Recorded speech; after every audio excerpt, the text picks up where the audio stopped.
this gas with the Nigerian Gas Supply Commercialization Program, which was initially also launched sometime in 2020, but had to be relaunched in 2022 because the PIA, the Petroleum Industry Act, came into effect in 2021, and there are specific sections of the PIA that speaks to zero routine gas flaring and all of that, which we have to take into effect and give the framework for the commercialization program. And the gas flare commercialization program so far has gone through, it's at a stage where we have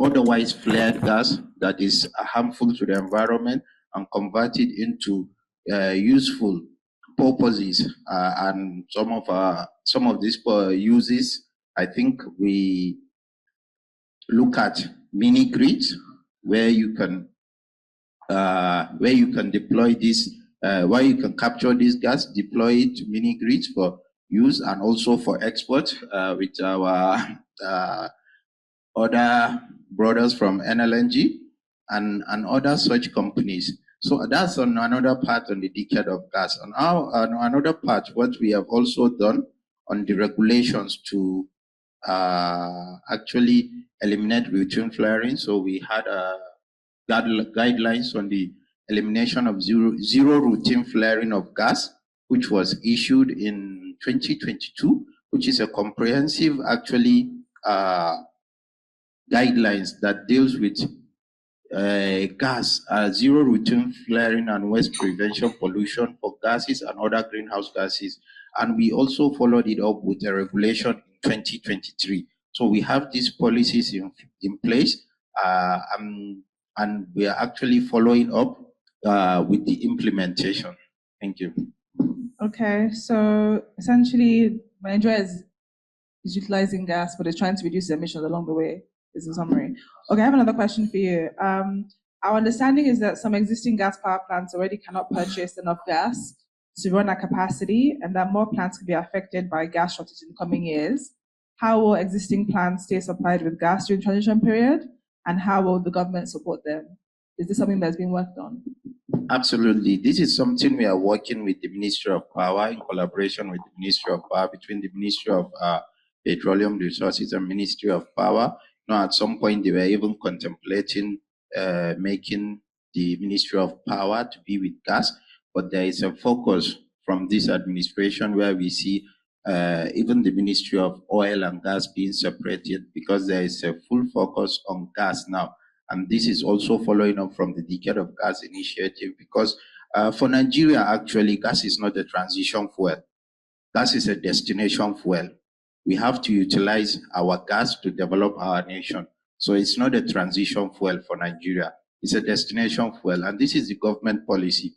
And that's why government created a separate ministry. And we're working hand in hand with the Ministry of Power to try to see how we can remove all encumbrances to access to this gas for power generation.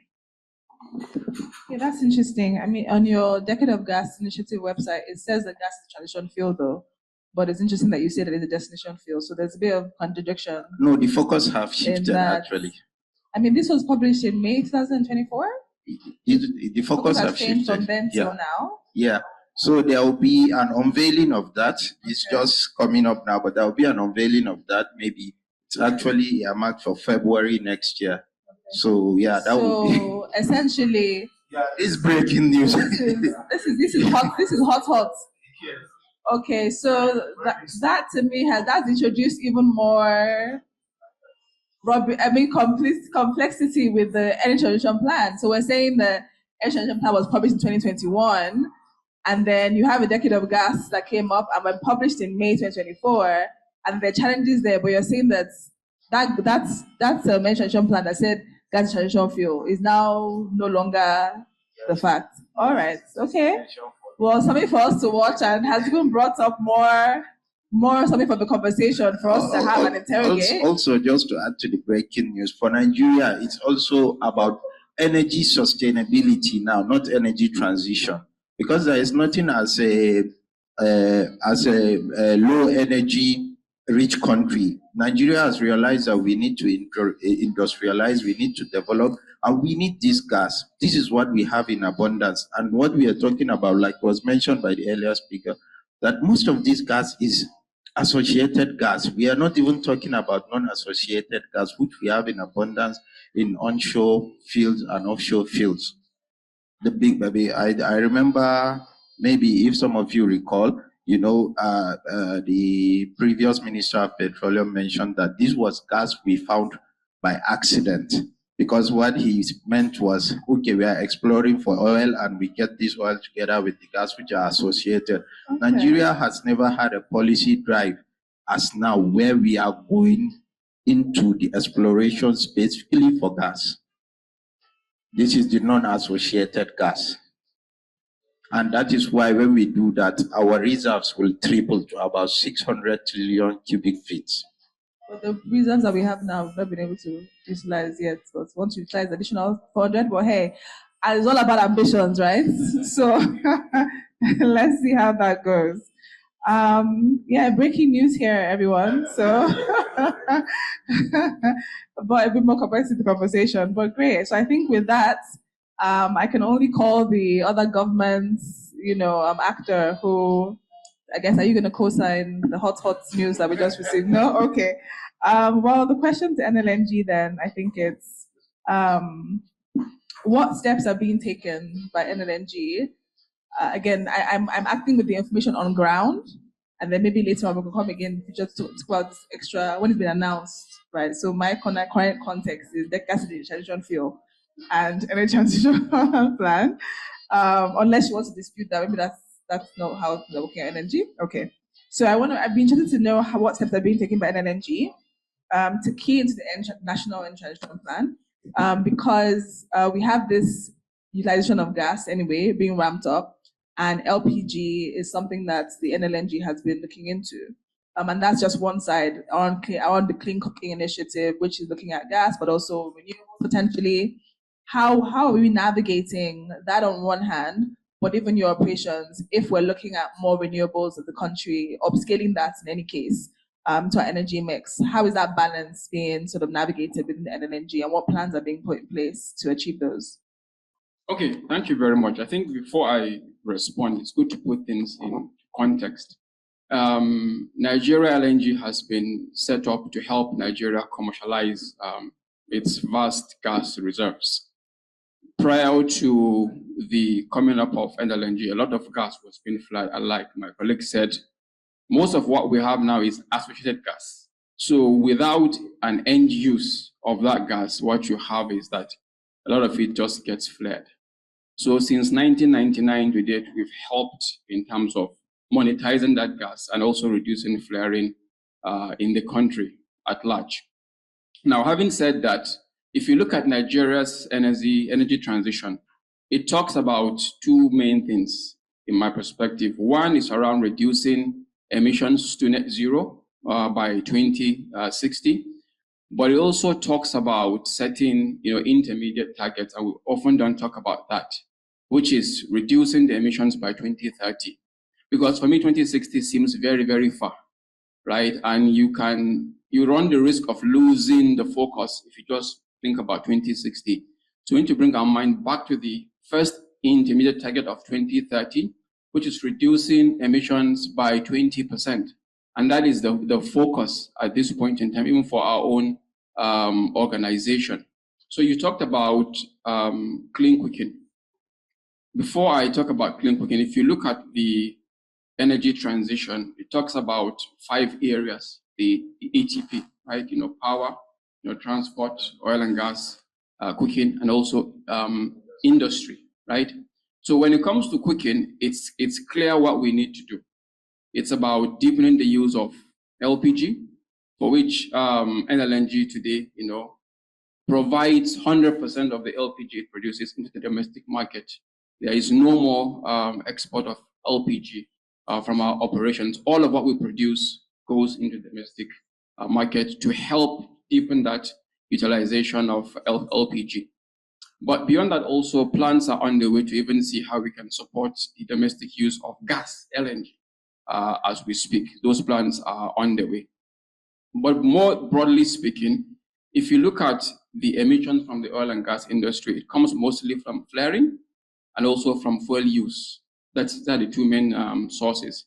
I've talked about what we do to reduce flaring in the industry by utilizing that gas. But also when you look at what it would take to reduce emissions, it's about things like carbon capture. Because as long as you utilize fuel gas to power your facility, you're going to inevitably have emissions coming from that gas use. So CCS, right, is a technology that you cannot run away from if you want to achieve net zero as an oil and gas country. So we are collaborating with partners and other stakeholders to advance those discussions and hopefully get to a point whereby we have CCS being deployed within our operations, but also collaborating to have it deployed across the industry. We also are very keenly looking into reducing our own emissions. So we talk about operational excellence, for example, where you're just being more efficient in terms of how you use energy, and that has a positive result in terms of reducing emissions. The other aspect is we are also using renewable energy in our mix, though very modestly, I must admit, but we are also on that journey to see how we can help further reduce emissions by utilizing renewables where we see an opportunity without disrupting operations as well. So overall, we continue to play a role in terms of supporting emissions reduction as part of the energy transition by reducing emissions from the cooking, by giving out LPG, but also reducing our own emissions and collaborating with stakeholders to advance CCS technology. Okay, thank you. Brilliant. I have a quick follow-up question to that. Again, linking to the transition, how much would NLNG do you think might be competing with power plants for gas in the future if production declines? Because that's sort of like the modeling that's going on around. And how much of Nigeria's incremental or planned gas production is already connected to NLNG or likely to be bought by NLNG?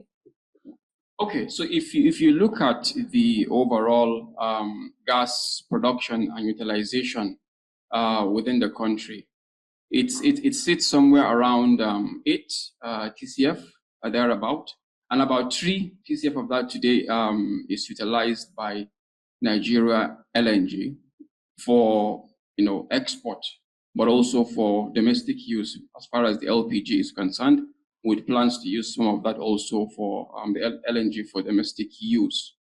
So right now, the plan continues and would remain to support the government in its efforts to monetize gas, whether as a transition or a destination fuel. The opportunity remains that as a nation, we have to think of energy security, right? There has to be affordable, clean, sustainable energy for everybody as part of the energy transition. And that is something that we will continue to support the government in its effort to achieve that as far as the current model is concerned. You asked about whether there is an opportunity to pivot into power generation. I think those plans are premature, but I'm sure once the discussions with the right authorities and stakeholders progress, that will also come to the fore. But at this point in time, it's really about supporting the government to monetize gas to help power our country to the future that it deserves. What about competing for gas, given that we're going to have potentially limited gas? I mean, we talk about these ambitions for gas, which is interesting, given that this is not the first time that we've had these ambitions, right?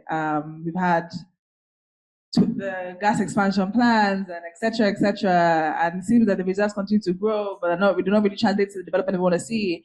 And a lot of the things that Aaron has shared and we shared earlier on was all the complexity around financing this gas. So it's always interesting that the government still sees this to be the case, about how we're modeling reality and right-sizing our plans. That's a different question, but okay, within that context. But I think thank you for sharing those insights. I'll go quickly first now to the state government.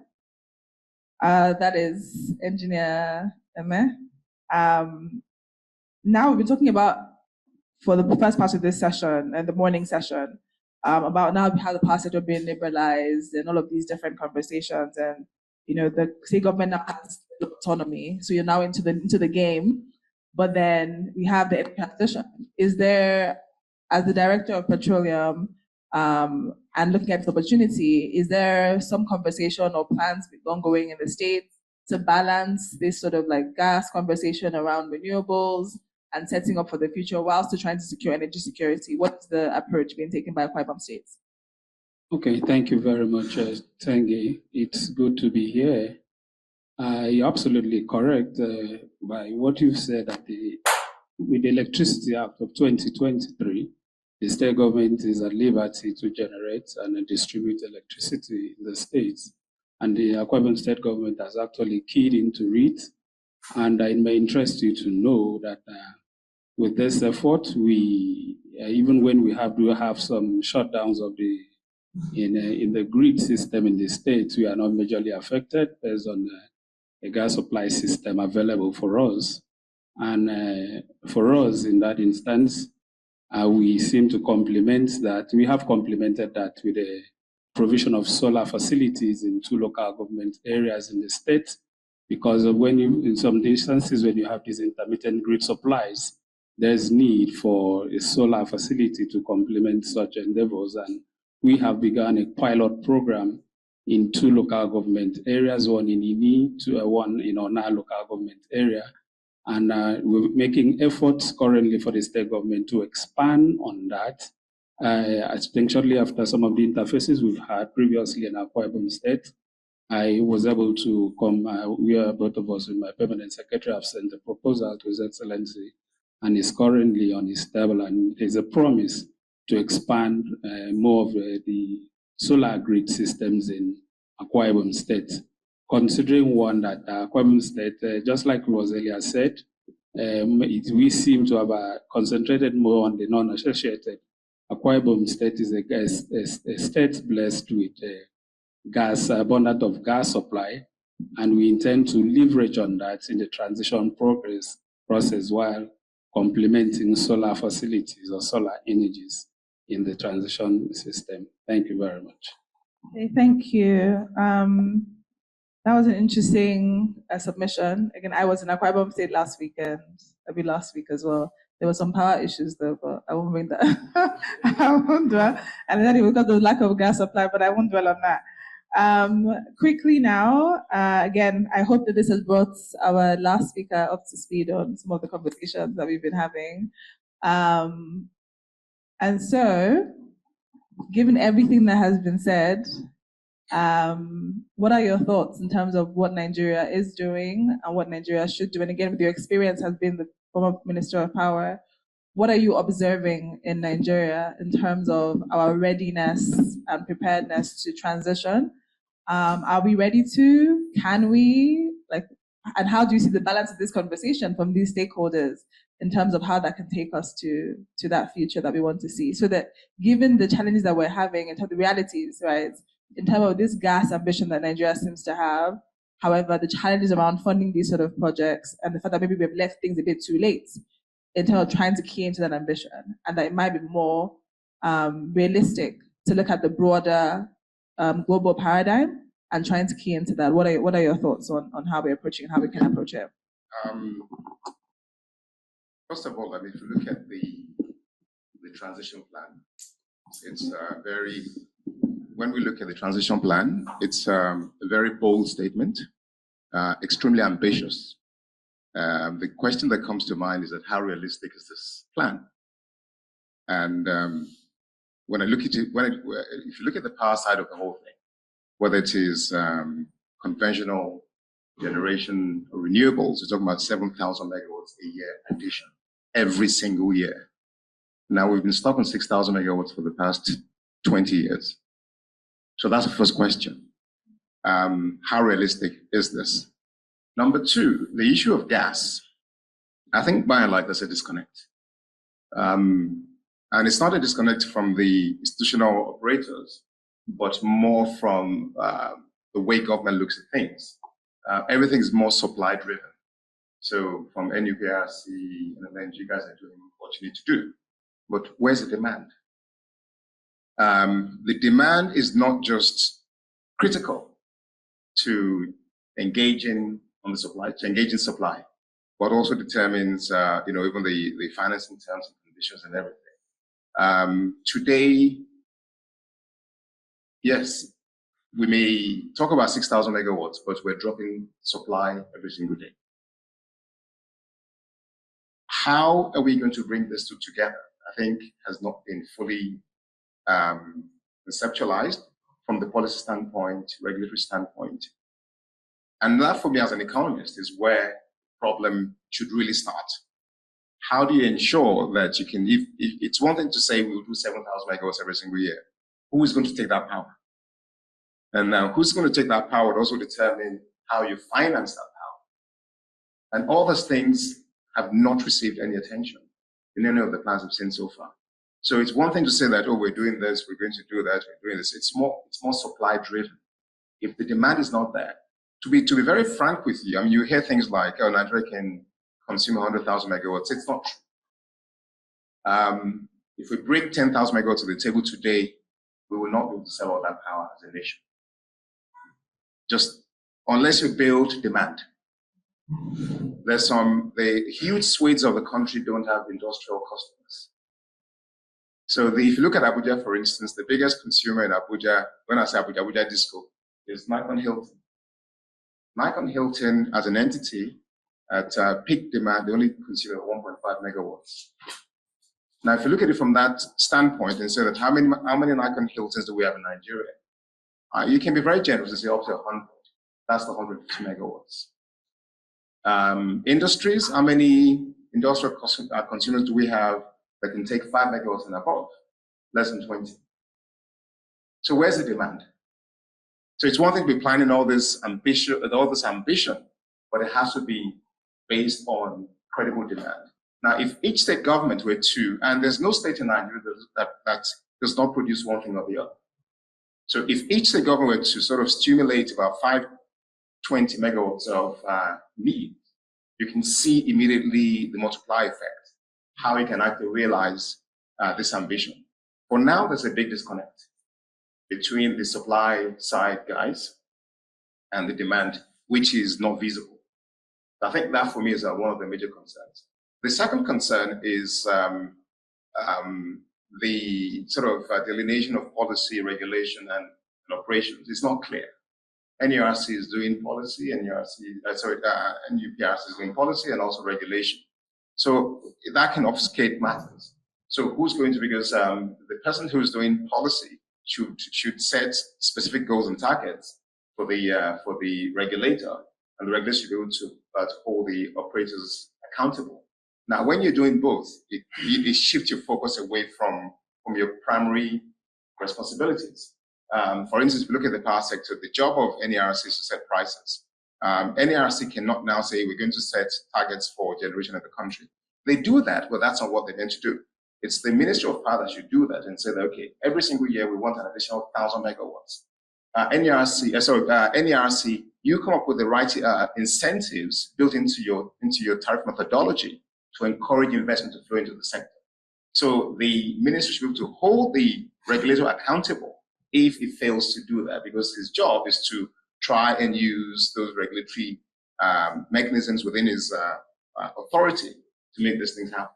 So that's sort of, there's obfuscation of roles of responsibilities, which again is a bit of concern, because if you're going to do at least 7,000 megawatts in power, you need clarity of purpose. You need very clear plans. As I said, 2030 is just a few years away.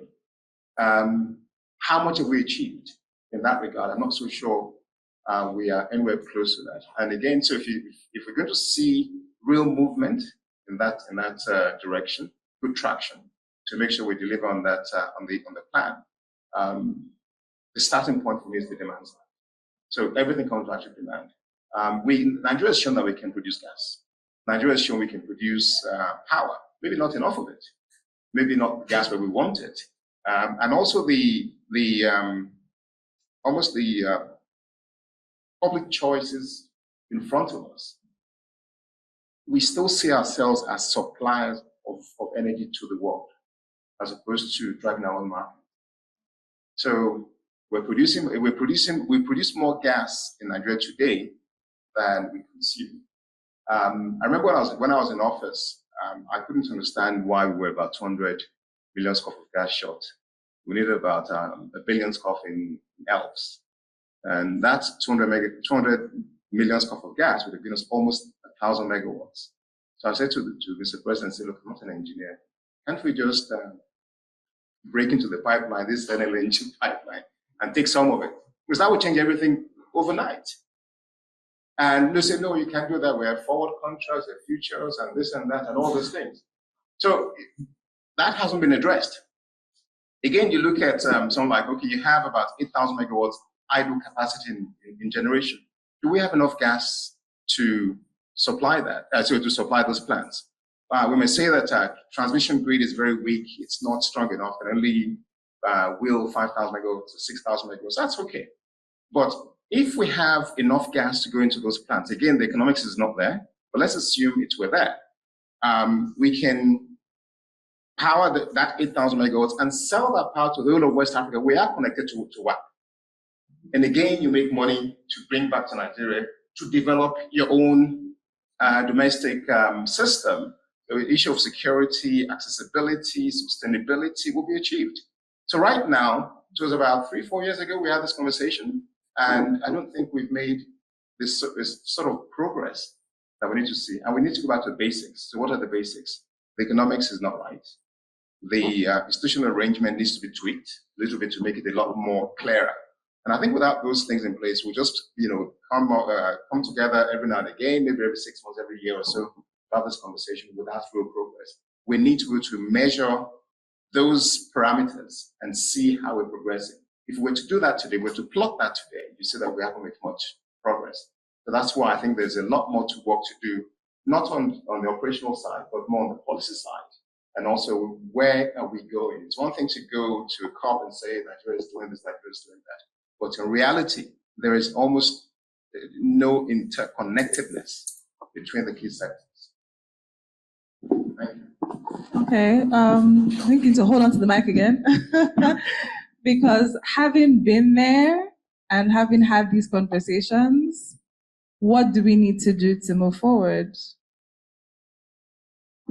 We as a nation, or we as in this how world? do we get the human being? Oh, very little, that's not true. Very little. Well, you guys are here, and I think the dysfunctionality in government is quite blind. Okay. The dysfunctionality in government is astonishing. A week ago or so, I bumped into a director of Ministry of Power who was there when I was in office, and commended him on some of the things they're trying to do. In no time at all, we started talking about the Electricity Act of 2023, which I think is going to pose some serious challenges, but nobody's looking at that yet. And for me personally, that gives me serious concerns, but that's not this conversation. And we started talking about the NISO, the Independent System Operator. And I was shocked to learn that the ministry is not fully aware. The Ministry of Power is not fully aware of the establishment of that new body, which is being midwifed by other agencies of government. So again, you say that at the end of the day, and I say, look, you need to understand this, because from even administrative point of view, if you set up NISO tomorrow and they need a budget, who's going to carry that budget to government to defend? It's not Ministry of Finance, it's not BP, it's how? So for that reason, you should be involved. You will have to superintend over this agency, set them goals and targets that we don't want 20 collapses a month anymore. And Mr. Chief Executive, I'm going to hold you account and put your feet to the fire. If you fail, I'll sack you. But if it's not involved in the process, these are the sort of dysfunctionalities that we have. what can be done will be high-level advocacy to draw this attention to policymakers, even to regulators. Maybe they can escalate it upwards. That is important. I cannot stress enough the level of dysfunctionality, not just between ministries or MDAs, even within ministries themselves. There's almost no connection. For instance, I can say this, without fear of being contradicted, that the Electricity Act of 2023 was not initiated by the power establishment. It was they were invited, like just like any Joe public, to come and comment on the law. Now, the primary responsibility of the ministry is set direction for the sector, any sector where you find yourself. So if somebody else is doing that, then you have to ask yourself the question: who's actually in charge of this, and who's going to implement this? So again, you can see from get-go, there's some disconnect. So does the plan or the new law which governs the sector, does it take a sufficient account of the energy transition? Yeah, there's mention of it, but almost fulfilling no righteousness. Let's say something about this. Because if we're talking about 7,000 megawatts, and the bulk of that's going to come from renewables. So who's going to pay for that? Because we know that we cannot use solar to run industries. The good thing is that in the interim arrangement, whether it is destination or transition, gas is needed. You cannot convert a steel mill to using solar panels. It's not going to work. So you still need that. So where is that, and what sort of incentives and policies do you have in place to make sure that happens? That is not clear to me. So let's drill down beyond the 7,000 megawatts additional every year in the transition plan. Let's whether it's LPG. At some point in time, there will be competition for gas. Whether it is CNG, vehicular movements, whether it is LPG, it's still the same natural gas. And if all we're doing now is just exploiting associated gas, and we don't have sufficient drive into that space to tap into non-associated gas, you look at the bigger picture there. Okay, now what's going to make me bring my money from say Frankfurt or from New York to come and look at Nigeria? The issue of security, your macroeconomic instabilities, and all those things actually have more bearing on what happens in the space. I say jokingly to people that CBN has more impact on setting tariffs than NERC in the power sector. And it's not a joke, because what drives prices are things like interest rate, inflation, exchange rate, and those three things are the ones that majorly drive prices. That's what inform Band A prices. And those things are not within the control of NERC. So again, we're now looking at it from that sort of macroeconomic perspective. You can see that. So for me, these are the issues. And before we even talk about, when they're going to bring the new gas into, whether it's ELOPS, whether it's ELPS, and all those things, the economics, the strategy do need some serious attention. Thank you for that. Please give a hand to my panelists. Very rich contributions so far. So I think you've had a lot from me asking questions. I wanted to open the floor for questions, but before I do that, I would be reaching out to those online, if they're still with us, to see if they have questions. But before that, again, I realized that at the first session, At the first session, there was a comment that was made by NUPRC, which I don't think was addressed. Just to reflect on that as well. I know in Lagos, a couple of weeks ago, we were there with Lagos together, no? So it was a conversation about energy transition and where the labor force also fits into that. Because again, there's the labor force that's in gas and renewables, so there's that need to also have that conversation in terms of how you're switching, upskilling, or really being mindful of those sort of things. The energy transition plan also envisions 340,000 jobs by 2030 and 840,000 jobs by 2060. How that was modeled or how that was designed, nobody knows. But these, I think, are very real sort of questions that organizations like yours should be asking and engaging with that process. And where we have the opportunity to, as well as all our partners, we also make sure that that is part of the conversation. I just wanted to make sure that that was made clear as well, and also to bring all of our attention to it. But I think we should also make sure that when we're engaging on the different marginalized groups that will be impacted, or those groups that will be impacted by these issues around communities, etc., it's also important to keep in mind that workers are also involved in that sort of process. So I'll leave the floor for the online questions. Is that okay? Sure.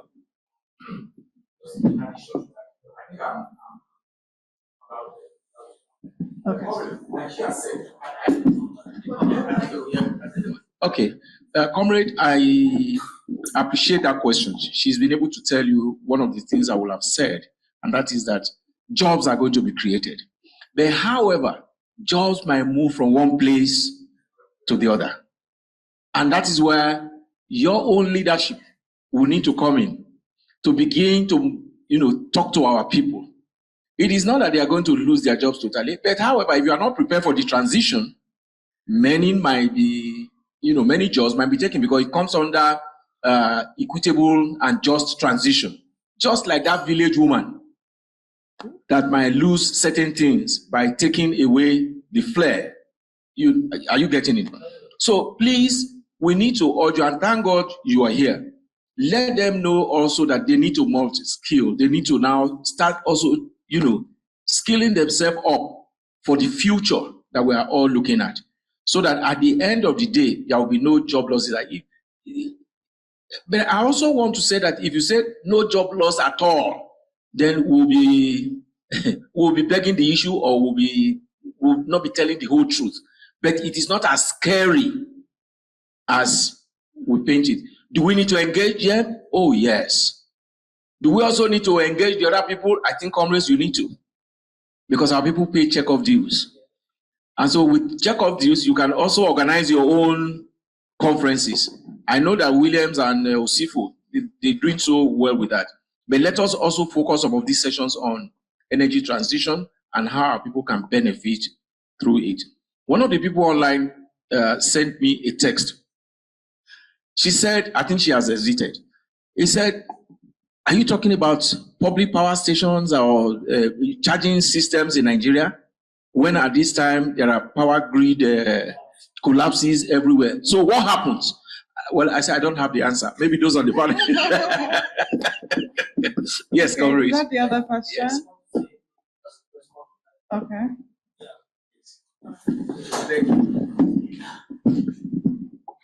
Yeah, thank you very much once again.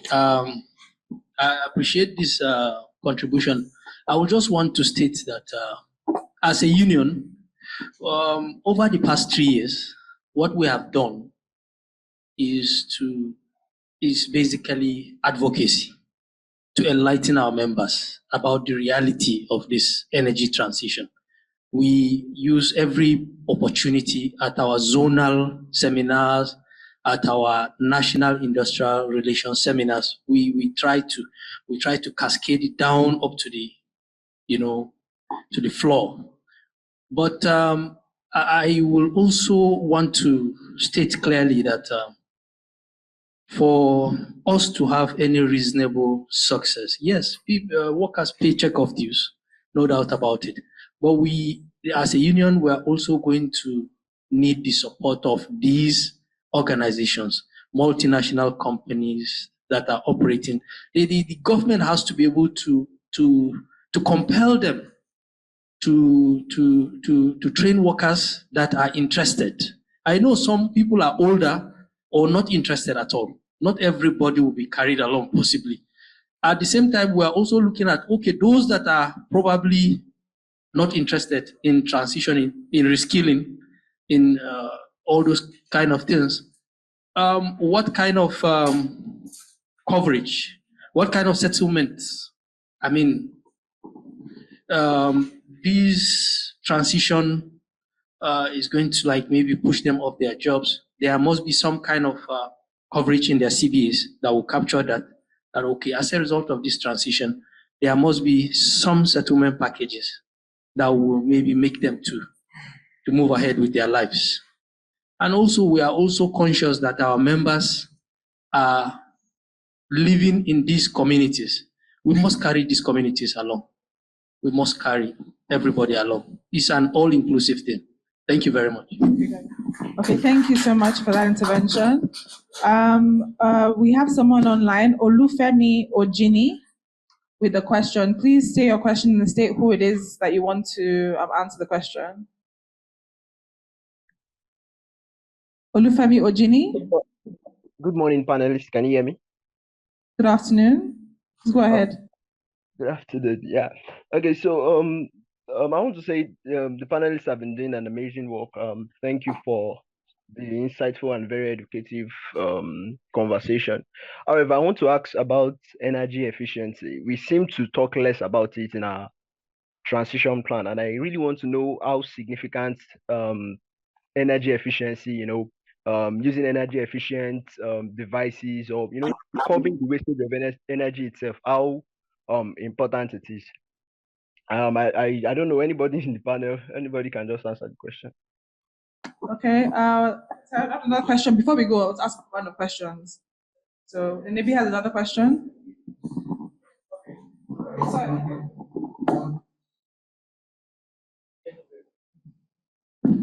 Thank you. All right. My name is Aniette. I work at Budget Foundation. So this has been a very enlightening panel, and a lot of things popped up, but I will just a few questions. First is to the gentleman from the NUPRC.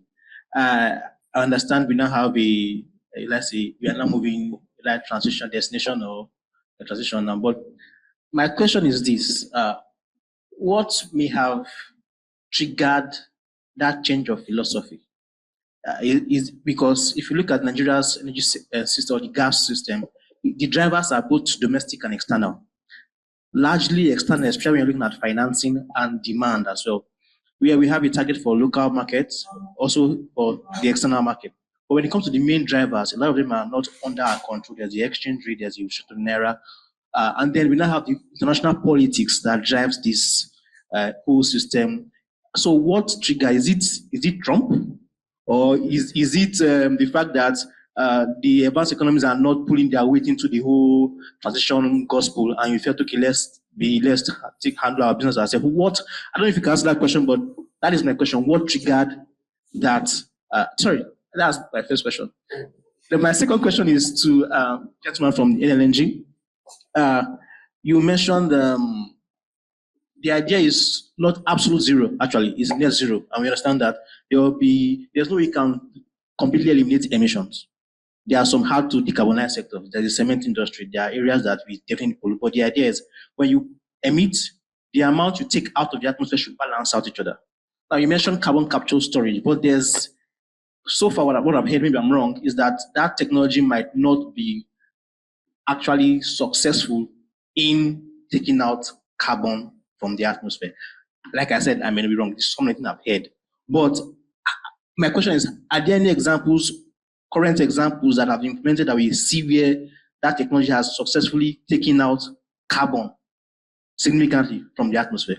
That is my question there. And then the last question, sorry, come in. Yes, so sir, this is for you. When you talked about projections for Nigeria's demand, and which was very enlightening for me, that we've not arranged the economics right, and the demand probably may not be as much as generation that we are generating today, if we look at it practically. However, I don't know if that projection accounts for the informal sector or businesses that depend on petrol generators today. One thing the MAN project, a number they put out there, which have been used in various policy documents, that we have about 14 gigawatts of petrol and diesel generators powering the country today, which is not supplied from the grid because of failure. Is that not considerable demand enough to push the domestic power sector market to fuel maybe some form of economics there? I know you look at the big consumers, but what about these several small consumers that when you aggregate them, they have some substantial amount of demand? Thank you. So remind me again about the question you asked. Yes. Okay, what triggered the change from Policy. transition to destination? Yeah, so it came from the last. So Trump will always be Trump, but it came from the last thing you said. You actually answered yourself. So we see that there is no commitment. Globally, the developed countries, they say one thing and they do another thing.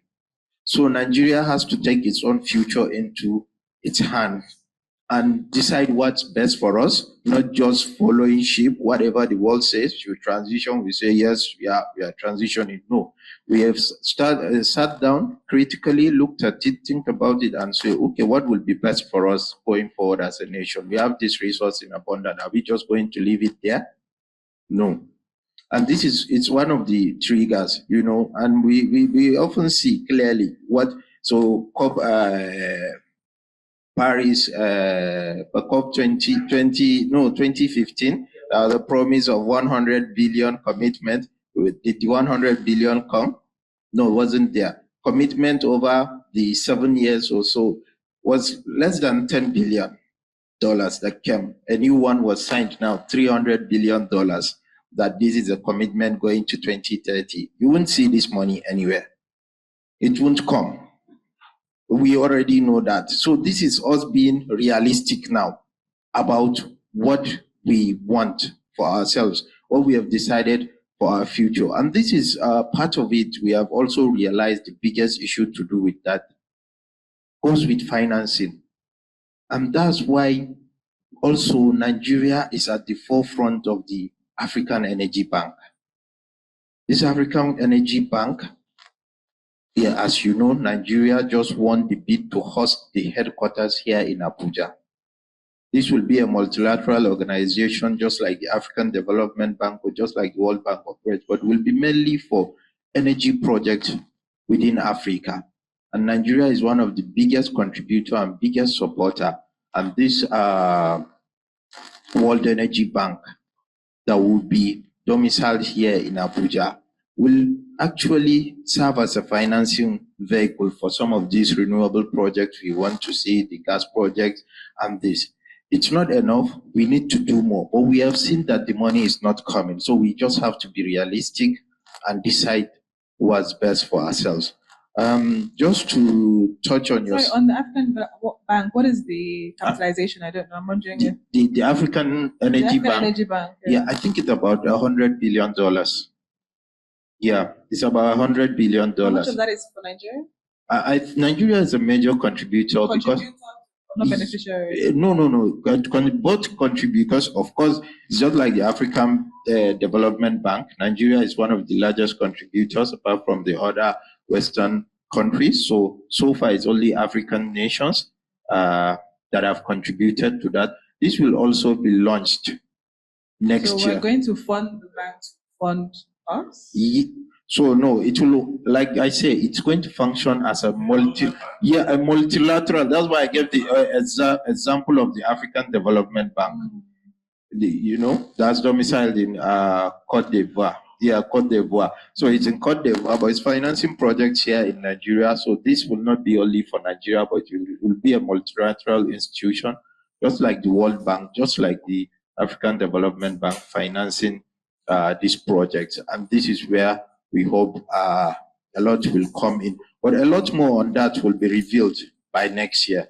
Year is winding down. A lot more. First Q1 next year will be in the public domain. Okay. Yeah. Thank you. Yeah. I think we had some other responses. Yes. Just to touch on the, I think the question he had for the NLNG. Yeah. So CCUS is actually a proven technology. It's very much running. Currently, as of this morning, there are over 500 CCUS projects globally. Yes. And so a good example, you go to Norway.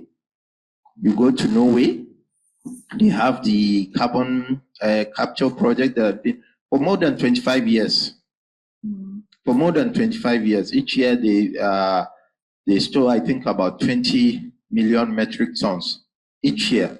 In Norway, I can share some of these examples. I have a presentation on that with you in details. Thank you. Yes, thanks. Just to add to what he has said, it's indeed a proven technology for so long. the idea of putting CO2 in the ground, either for even enhanced oil recovery or just for storage, has been there for many years.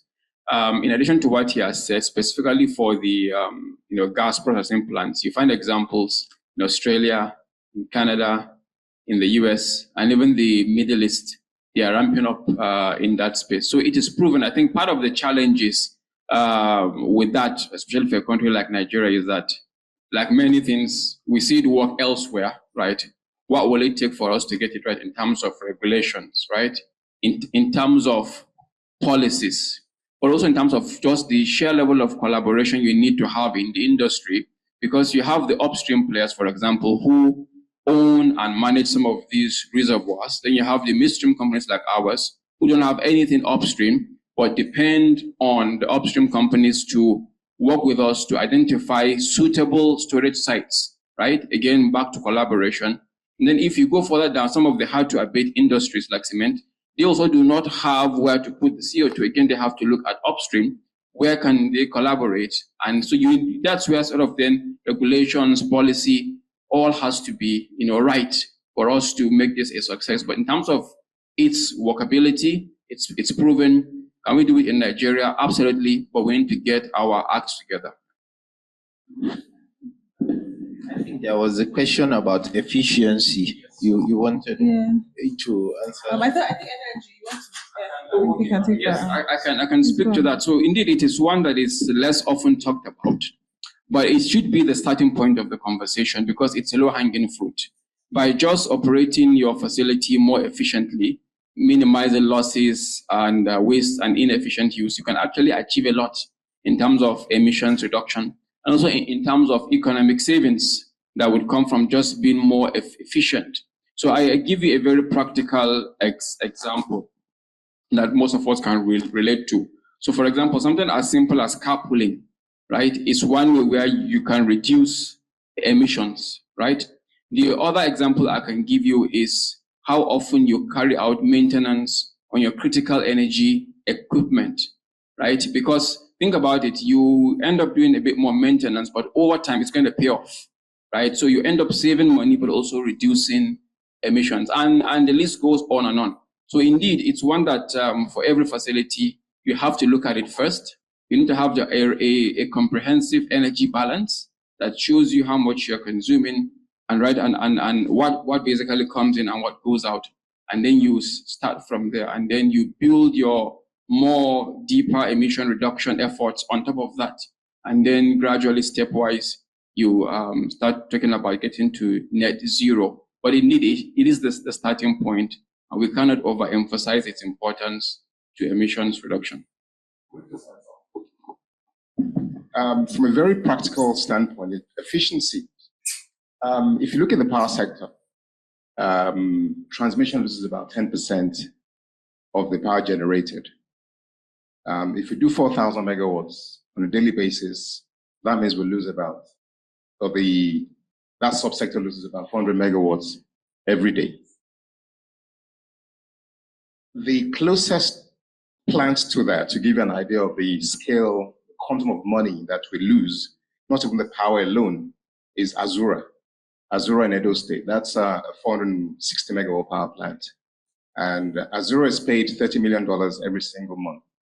So that means on transmission alone, you're losing about $30 million every single month in terms of power that can be consumed and paid for. That is about $360 million every single year. Now that's transmission alone, that's 10%. The total amount of losses, inefficiencies in the power sector, starting from generation, transmission to distribution, and consumers not paying for power and selling power, is in excess of 50%. 50. That is where we are. So if I need to get 1,000 megawatts to Maiduguri, for instance, or the northeastern axis of the country, then if I'm generating that power from Egni, then I need to put in an additional 250 megawatts to deliver 1,000 megawatts to northeast. What that means, I need to take more gas than I need, pay for more gas than I need, emit more carbon dioxide than I need to get that power to the northeast. And when I get it to the northeast, they consume the power, about 25% of that power is not paid for. So total losses from technical, non-technical losses, about 50% or more. So that is the lowest hanging fruit. And it's really a sad statement to say that we've never taken this thing seriously.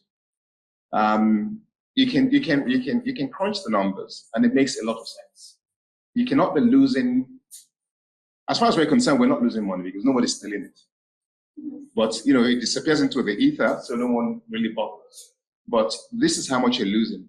If you take it from the day the PHC next to successor companies are privatized, you've lost about $4 billion. Now, I don't think if you put $4 billion into this part of the energy equation, you wouldn't see a big difference. So that is the lowest hanging fruit. And Nigeria has the advantage of starting somewhere. But the issue for us is not just transition. It's actually about adequacy, sustainability, affordability. So that means that we have the freedom to do it the best possible way. Whereas these other countries are worried about whether it's a just transition. We're not there. Nobody will lose their job, I can say to you this much, because natural attrition will take care of the older folks. But if we're moving towards renewable energies, then that means that we need to scale up to a scale that we've never seen before in this country. So it's the next generation that will benefit from this. Most of the older guys, because we're still going to use gas. Gas will never be out of the energy equation. It will always be there. We'll do it better. So that means that you may not see engagement of newer people in some parts of the energy value chain, but you see a lot more in other parts of the whole thing. If you're talking about now the issue about all those small consumers, the auto generation you have in the system, that's probably about 14,000 megawatts. Who knows? Maybe it's 20,000 megawatts. Who knows? I have a generator at home. It's a big one. I know that it costs me a lot of money. It consumes 100 liters every 24 hours. If you look at that's what they do. That's what these monsters do. They just consume your money. Now, the truth of the matter is that the economics are completely wrong.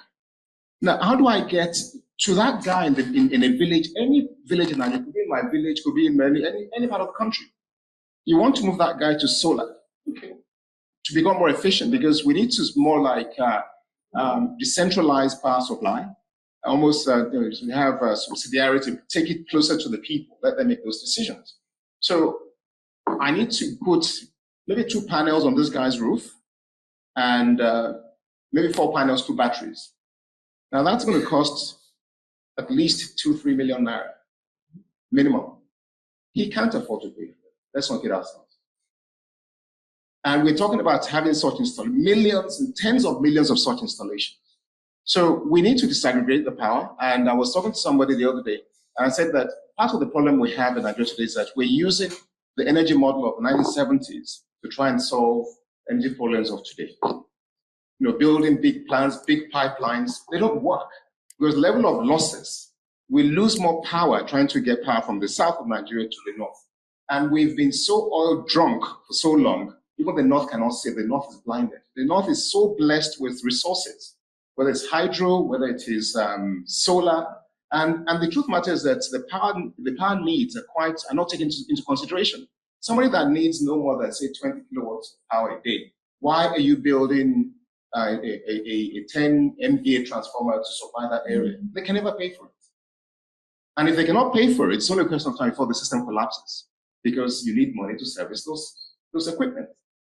So we need to rethink the whole energy calculus. And this, for me, is the beauty of this conversation, this transition. For us, it's not really a transition. Let them call it what they like. It's a chance for us to get it right.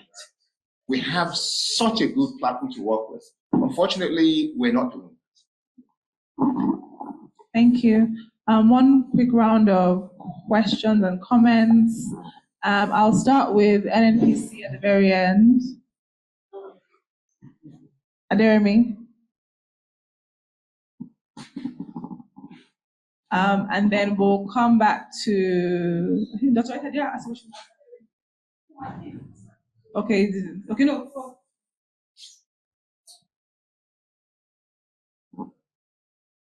Reflections, comments?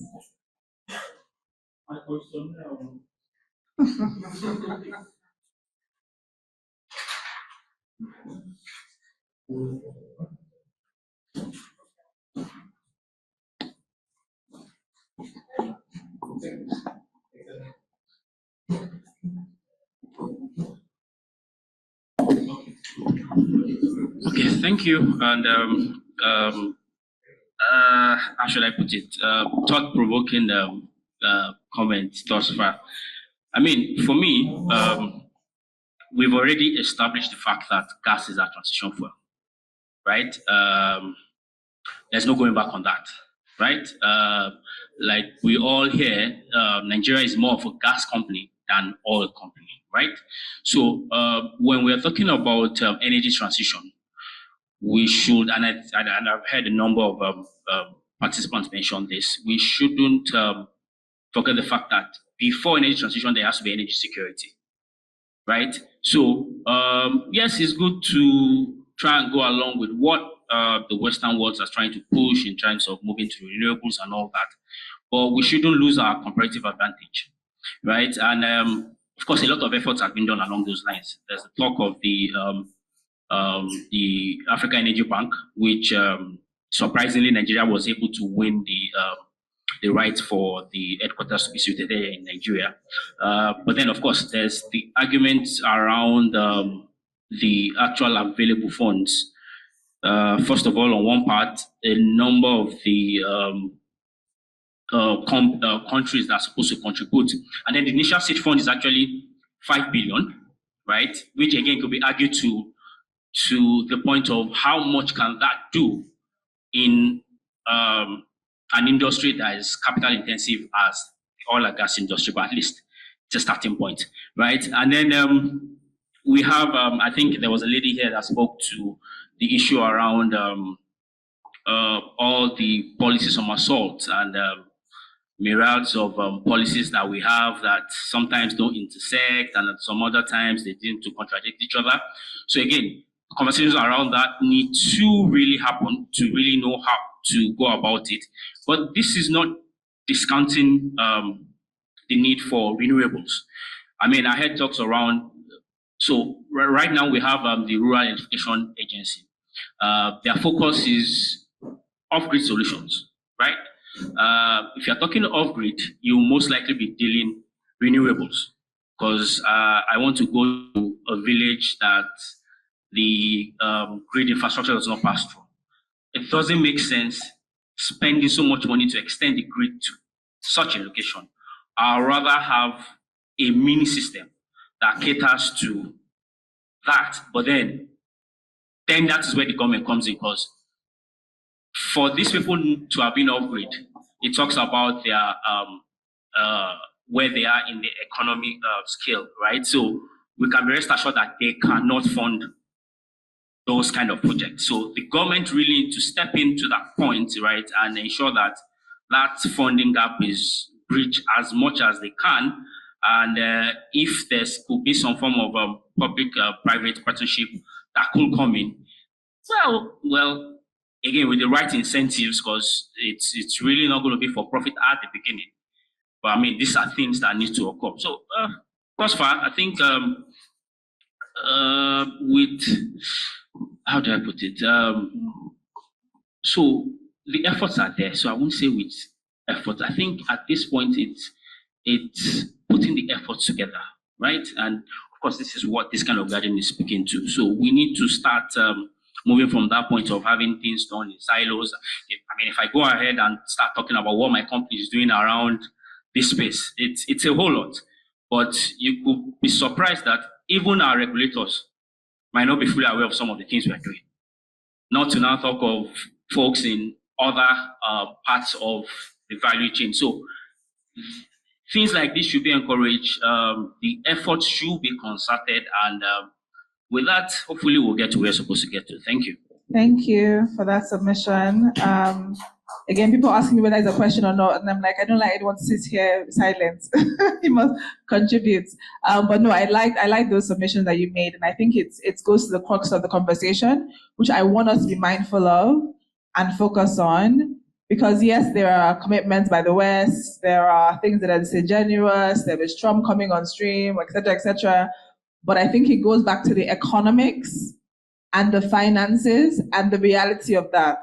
You know, if Nigeria has not been able to get all that it can from its gas, and there have been challenges there, what the $100 billion or $300 billion has to do with that, I don't think it connects, to be honest. I think what connects is where are you getting that funding from, and asking more realistic questions, right? Which is why I was trying to get to as well. African Energy Bank, or however it might be called, but how much is it able to actually do on ground? It's not the solution, right? It is something that can go towards it. So we look at the whole pie and see what's realistic to move forward with and what's not, and then make that decision, you know, and recognize like the trade-offs around this sort of space. And that's all that we're asking for, is that realism rather than symbolism or whatever that might be. Before going forward, I'll just take, Ahmed, how many questions can you give us? 2. Okay. Frank, Erisa? Mine is well, I can make you a question. So. Okay, or include that comment and reflection. Yes. Okay, and is anybody else that had not answered any question, has not asked any question before, to give a floor to? Okay, question, anyone that had a question that had not spoken before? Okay, then everybody has given up. So let's start with, let's start with Dr. Erisa. Sorry. Right, and then we give you to close us on the questions. Thank you. Thank you very much. The panelists, you spoke so well. At some point, all my concerns, thank God you didn't allow me to speak before he actually intervened, and then because I kept wondering what we are doing. Let me now speak as the common me from the village that I am coming from. And then to say that I think NUPRC, you're doing a lot. You're a handful. And before now, I had this conversation with, I can't remember the person there, to say that yes, you are regulating, you're supervising, you are. We had I think it was an engagement on. And they were still wondering, why do we still have that when you are still regulating, when you are still in charge? And then we don't know if, because the conflict in that room was so much that we wonder, what are you regulating for real? You have a handful. You're the one with the host communities. You're the ones that are regulating. Now you are adding African, Energy Bank. How? Okay, so but you're taking ownership, kind of. Yes, but it's still domicile around you. Okay, so I would love to understand better.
Down to earth job of trying to dissect what the issues are better than you get from many places. It speaks to the complexity of the sector. Some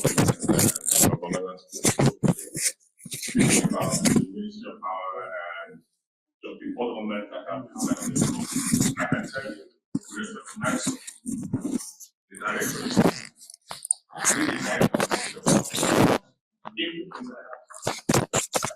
because what he said to you is the minister is directly.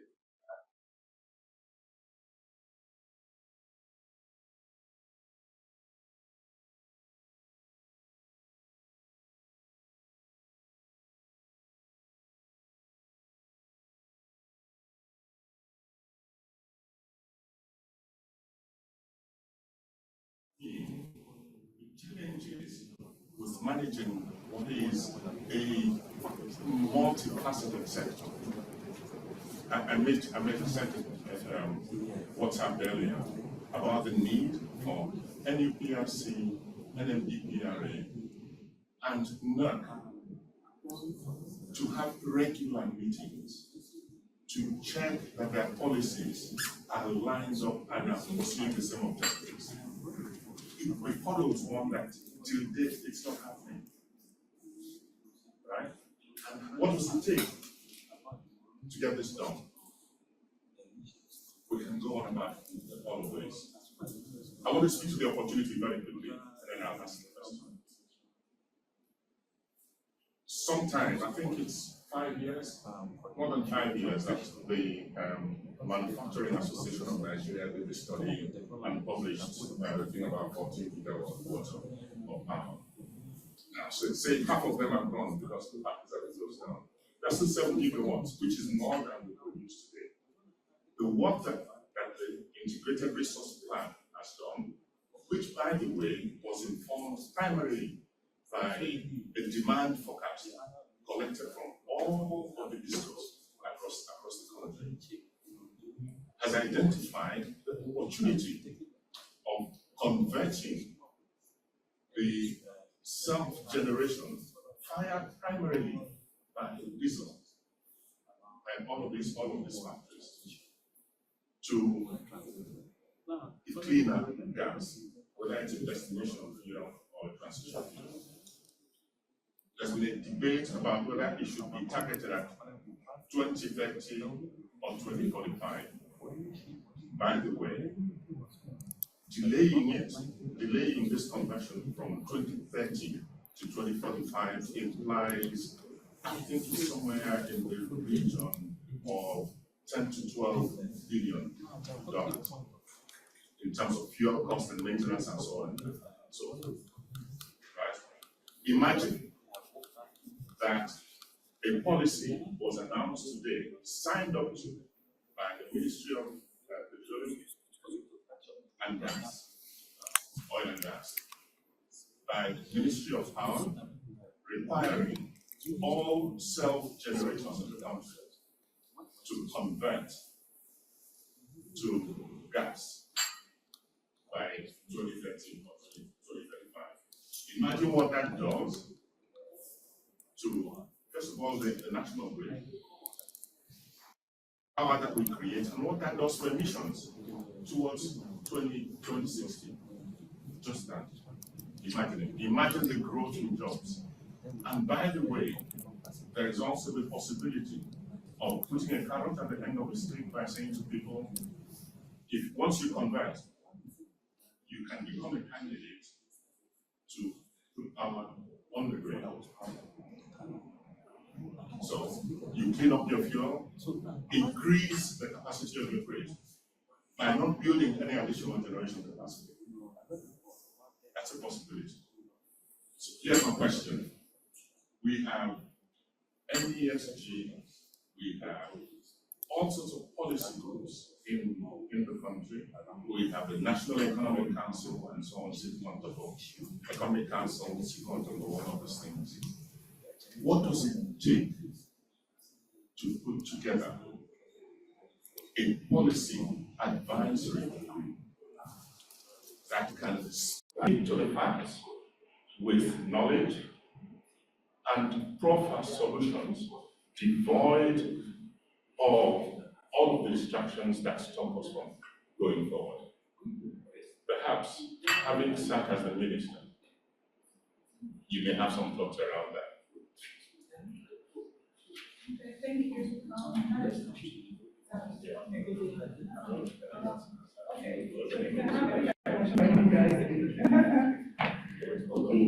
So actually, we have our last round of responses. Can we, one house, I think very excited.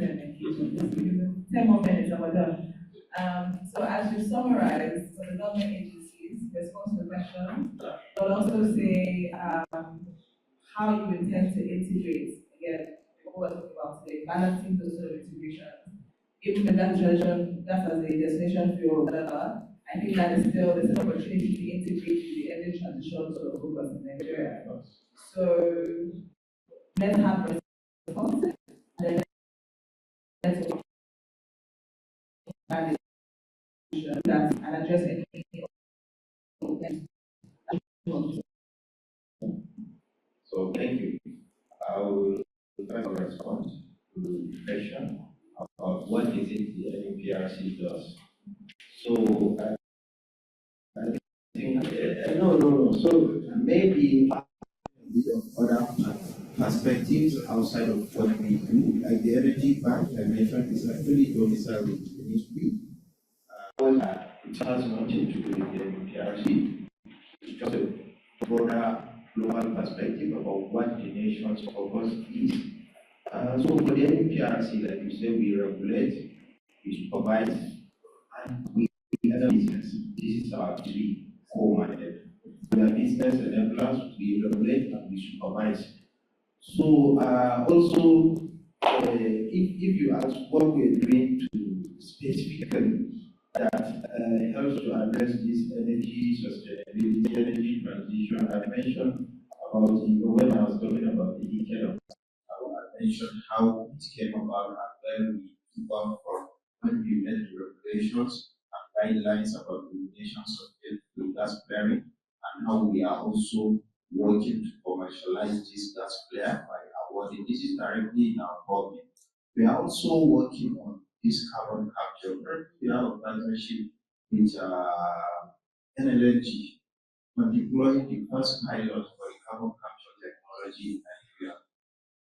Because, like you mentioned, even though NLNG is a ministry of the storage sites are domiciled with the Upstream Petroleum sector. So we are working in collaboration with them for studies to actually identify these sites for storage, for carbon capture storage. So these are the sort of things we do in the NUPRC. And also to clarify, maybe because I was just giving broader perspectives, why we may have come across as a bit confusing, like my neighbor here mentioned that we need to streamline policy and regulation. We don't do policy. We don't do policy, but we influence policy. Why do we influence policy? Because we are in the middle. The policies are set at the ministerial level. We regulate and supervise the operators. So we are in the middle. This is how we influence policy, because the operators will see what they do day to day. We get feedback from them. We have a direct line of sight from them. So and we get this feedback and we take it back, give the same feedback to the ministry. And these policies are set at the presidential and ministerial level. We don't make any policy. Maybe yes, we are involved, of course, because we are in the middle, like I said, we do influence policy, but we don't make any policy. Just to clarify. Yes. So yes, okay. In terms of what we are doing, also I think goes back to what we are doing. Apart from the gas commercialization, I also mentioned. So this is particularly for the oil and gas sector. We have a decarbonization framework. We are working towards a regulation actually for decarbonization. For the upstream. Is there integration with the renewable as a renewable side? Navigation, adoption of energy software. Yes, because that's the framework of decarbonization is the integration of renewable energy. We have a national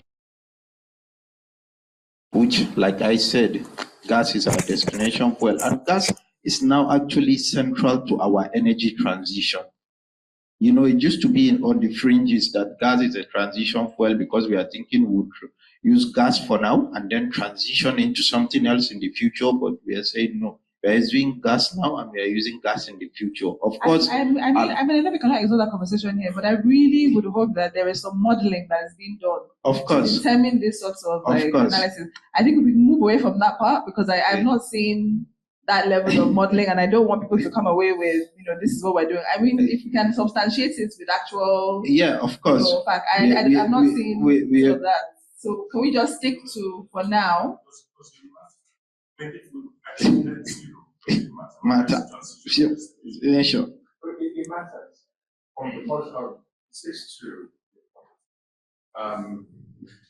It matters a lot in the sense that, again, this is policy formulation. Yeah. Going from transition to destination. That is. So it didn't come from us. No, I know. It didn't come from the NUPRC. It came down from the president. Yeah. It's also not here yet. So this is the sort of conflicting. Is even what this whole thing is all about. Is conflating the issues and making it whatever is out in the. I'm much actually summary for me. I'm not. The energy question is much bigger than any one sector. Yeah.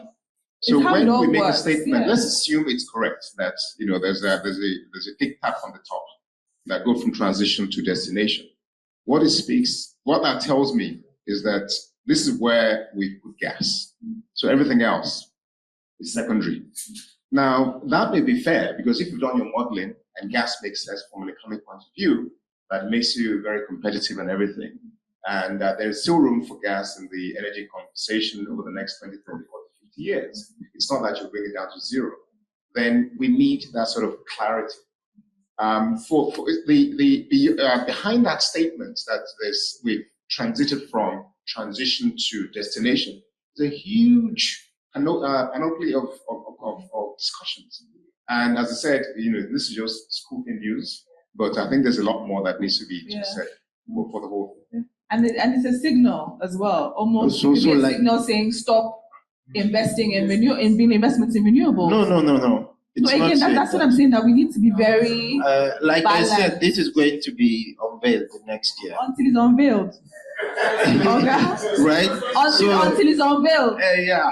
So, just to also, like I was talking about the decarbonization framework, so we also have the improvement in efficiencies, the carbon market development. Again, maybe it's just a broader perspective. We did not set this up. The president set this up. I think we are all aware that there is a carbon market activation plan committee that's working. So we are also working with them. Why it comes is because we are involved and in touch with them, because we do a lot of collaboration, stakeholder engagement. That's why we are here today. It's not the president that said, the Minister of Energy said. Because that's the president. Yeah. So yes. Of course. So we have to wait for that to unveil. Of course. So we are doing all of that. Collaboration and risk management is all this we are taking them forward on our side from the NUPRC. So thank you. I think there should be a communication strategy too in how that is being rolled out, because it is so important, the body language and everything else and how it's taken forward, right? It can seem like something as destination for, but how does it fit into the mix? Is that the end of the story? Is that full stop? Or are there other things that are being considered? So I think we should be very careful.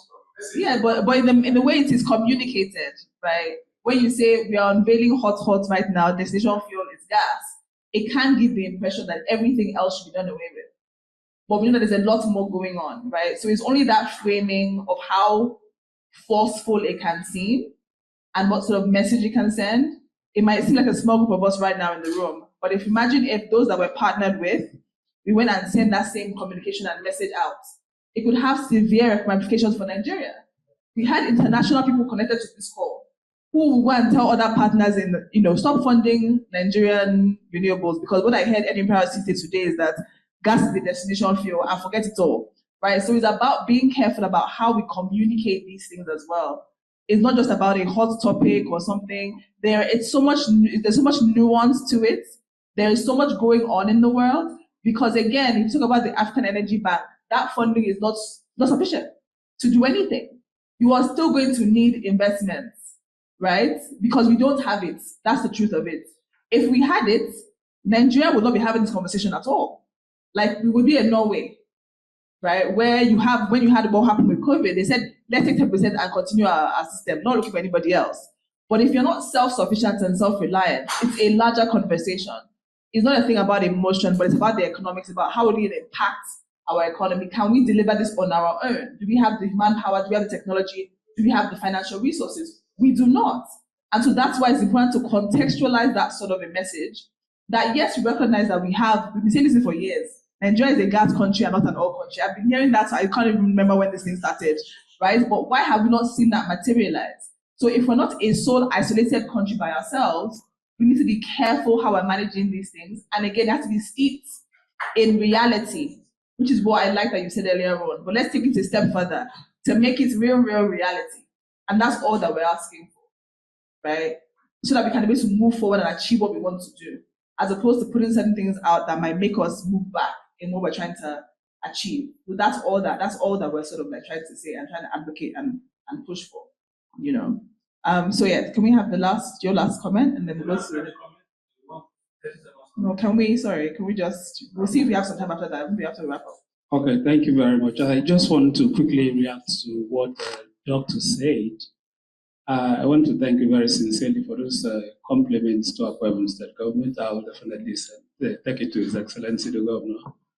What our concerns were to raise the solar grids was just to provide the necessary energy needs for the people in the rural communities, especially the cottage or the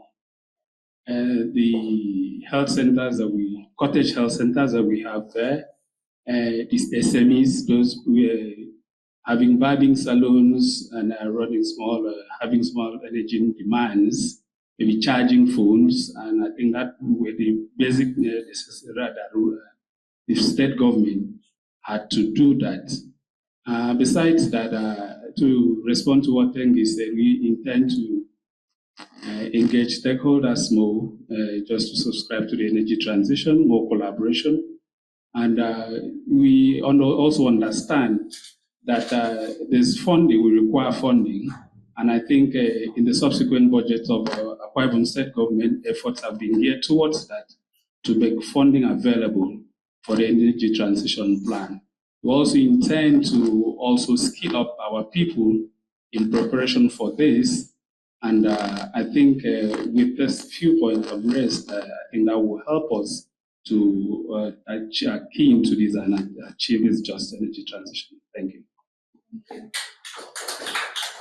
So I've listened to a lot of what has been said, and I like the passion and the energy we are showing on this topic. But I just want to draw our attention to one thing as part of my closing remarks.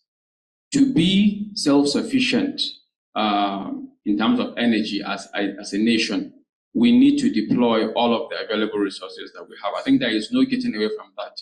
If you look at Nigeria's LTS, even in the renewable energy scenario, it still recognizes the importance and the use of gas in providing the energy the country needs. So it's just a question of the scale between the two of them. So I see them more as complementary rather than competing, which seems to be the tone that I'm hearing from some of those conversations.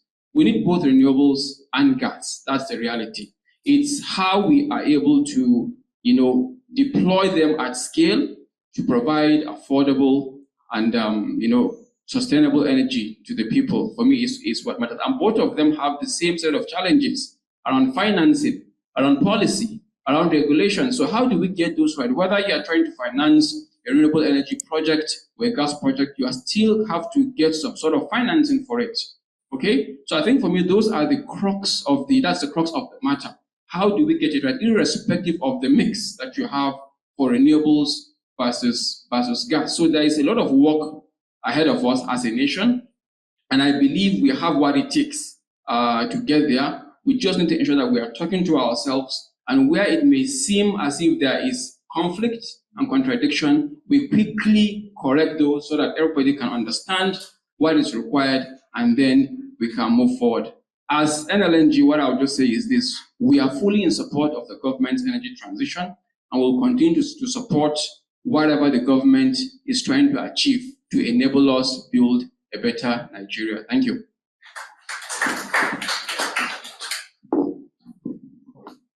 Before my closing remarks, I'd like to come back to your question. What would it take for the level of coordination, the highest level? I don't think very much. I think it's just understanding of what the issues are and commitment to that vision. Power is something that is not just for our creature comfort. It's to drive the economy. And no matter what mix we put together, it has to be able to improve the lives and welfare of people. Today, we're paying those in band A who are having misfortune to be in that band are paying as much as 14 cents per kilowatt hour. You may say that, well, that's what it costs around the world. But if I compare what the average Nigerian earns to somebody in Texas who's paying the same rate, you're actually earning not up to 10% of that guy's annual income. So there's a big difference. So we need to come back to the table and look at what is in what serves our own interest and our objectives. We need to, our problems are so big in terms of creating jobs, reducing inflation, all those things. And energy is the enabler that will make us achieve all those things. There's a need to refocus. And that refocus starts with at the highest level of government. For instance, you say that you say to NNPC today, sell all your crude to Nigerian consumers. They'll say no. In fact, all the state governors will say no, don't do that. Go and bring dollars for us, because that's how we fund our budgets.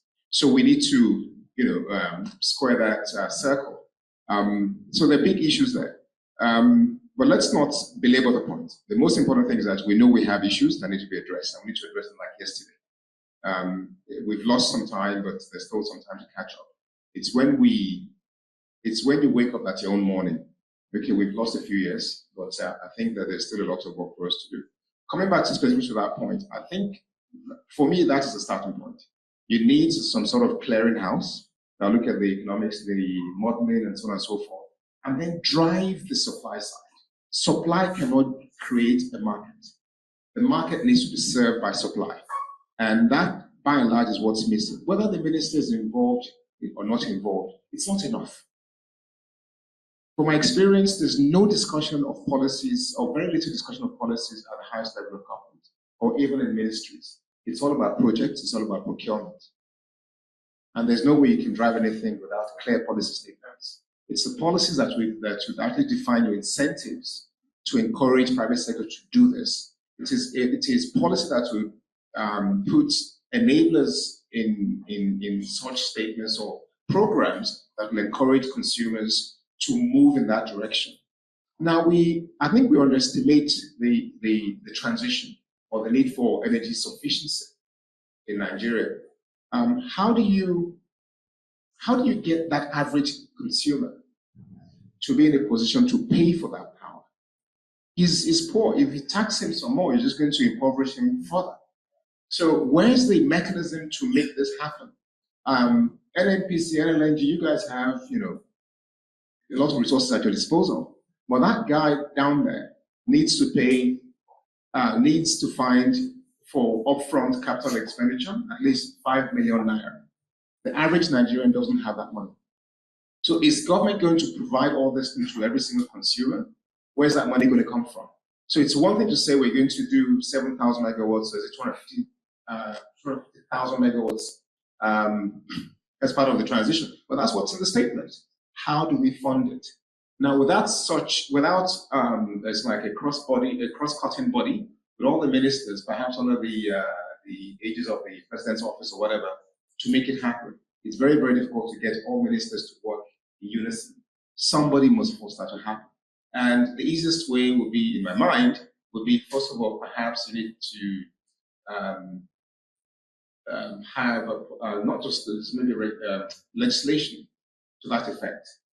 You have different councils, energy councils have been created in the past. Perhaps they need to be revamped for that particular purpose. I don't think energy transition, climate change gets enough attention at the highest level. It gets it, but the coordination is just not there. And I think that's what's missing. And this is going to be the driver. If you think about this, if you really think about this, we keep talking about transition, about all the big plans we have, all these goals. Now let's assume for a second the producers of vehicles stop making internal combustion engines. What do we do in Nigeria? For a second, let's assume, because we don't even make the parts for all these cars. How do we move produce from farms to markets? How do we move people? Now, this is something that will happen in the next 10 years. And if it doesn't, go to Cuba, go and have a look. They cannot get access to all this new technology, so they're forced to retrofit. And they're working very hard. We are not working as hard as Cubans. So when we get to that point, what do we do? And even if you don't get to that point, the cost of capital for such projects will be much higher. So when you do produce, your products will be very expensive and uncompetitive. So you cannot sell. So this is why this conversation is very, very important. And I think it deserves much more attention, not just at the highest level, almost across the whole spectrum. From policy, regulation, operations, even consumers, labor movements, everybody. This is an existential issue for us. We're at a crossroads, and I don't think we're paying attention to it. We're so consumed by the day-to-day survival of our businesses, of our lives, to see that and we fail to say that 2030 is just around the corner. 2060, most of us by God's grace will still be around, and then we'll check our notes again, and that should be of concern. We're not going to achieve it overnight. It's what we put in place now that will get us there. So to answer your question, I don't think it will take that much, but it's commitment from government and from other stakeholders that will drive it. Thank you. My panelists have made very, very impassioned contributions. It's been great to hear about what the Akwa State government is doing. Again, it's a process and it's a journey, so we commend you for that effort, and we know that you will continue to expand on that. The comments made by NUPRC as well are well taken. The hot news, but also in terms of what we're going to do for the future and how we balance all of these things out. There's so much going on, and I think you ended it really well when you said, Mr. Lanre, that it's a complex sort of issue, and we have to be very mindful that there are things happening outside of our own clusters. And bringing it back to what was said by Umar, is that yes, we have different resources, we have gas and renewables, and we have to deploy them in a way that is sufficient for us, but we have to think about it and be very deliberate about how we're building these sorts of plans and implementing. So I hope that we've taken something from these submissions that have been made. I certainly learned a lot. My learning has been enriched. And I want to thank my distinguished panel for the time, for the interrogation, for the fire at some point, and for being very gracious in responding and engaging. And to all of you who have also made input on the floor, thank you all so much as well. So please give yourselves everyone a hand, and those online as well. Thank you so much.